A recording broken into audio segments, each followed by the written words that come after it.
We're about to talk about, sorry about I'm a little tired and a little blitzed a little bit. Because we going all the time. But, yeah. So you can see that the enemy is like, you see what the enemy doing, what they've been doing.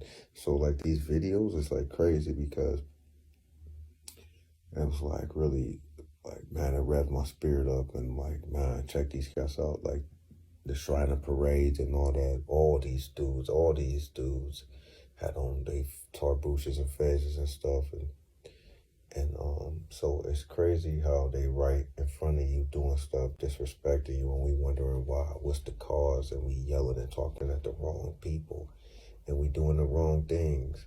To go back to Shem and Abdullah Bey, when it go back to my petition to assemble all the Moors together, because we need to assemble, because the spiritual war is going down and everybody need to stop the separate shit.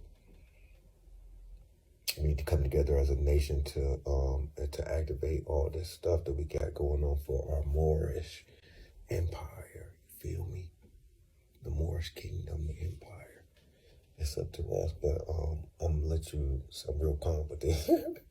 I'm gonna drop these videos so you can see about all of this. Then they got the one dude, he be dropping a lot of shit, but then, you know, he go off base and some shit like that. But you can read between the lines about they always scared to say the Moors. That's why they dipped in some other shit. Yeah, it was in Arabic and Morocco, and they dipped their feathers in blood and all that stuff for Christianity. Man, stop. They be lying. Y'all should know that about the colonizer and all that shit like that.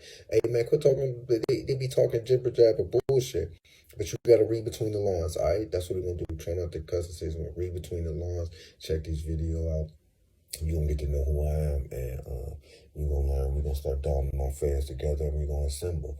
And go to that change.org and sign that petition. Assemble up. It's going down, Morris. Wake up. It's generals and the Anunnaki gods are on the warfield. Like, yo, let's make it happen. You know that, man. Come on, man. The Inkies, we here, man. What's happening? The L's and the Bays. Let's do this. The Days, the Ali. Let's do it.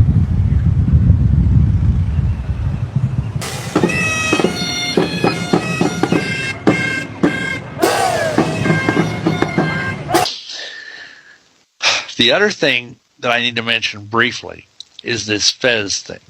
Because the fez is the hat that you see Shriners wear. And it's a hat that certain, I think it's the North African Muslims wear that are from Morocco.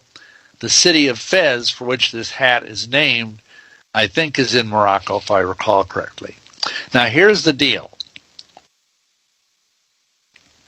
Shriners are so proud of this fez, they don't know its history. And this was told me by Mick Oxley, who he's gone on to be with the Lord, but he was a former Muslim and a former Freemason who got saved out of it and became a minister to Masons. And he happened to be a Brit. He was in the Royal Air Force, and he was stationed in North Africa with Montgomery, the British general. He was his pilot. And anyhow, he told me that what the Muslims told him in Fez is that they were so proud of this hat, because what happened is a huge army of Muslims descended on the city of Fez, which was a Christian city in North Africa, and they said, convert or we'll kill you. Well, the Christians said, no, we're not becoming Muslims, forget it. And so they slaughtered the Christians. They slaughtered 10,000 Christians. And the streets were literally running with the blood of these martyrs. And so to celebrate this great victory, the Muslims dipped their turbans in the blood of the martyrs and put them back on their heads. That's why the peculiar color of those fezes, which looks like the color of dried blood, kind of a dark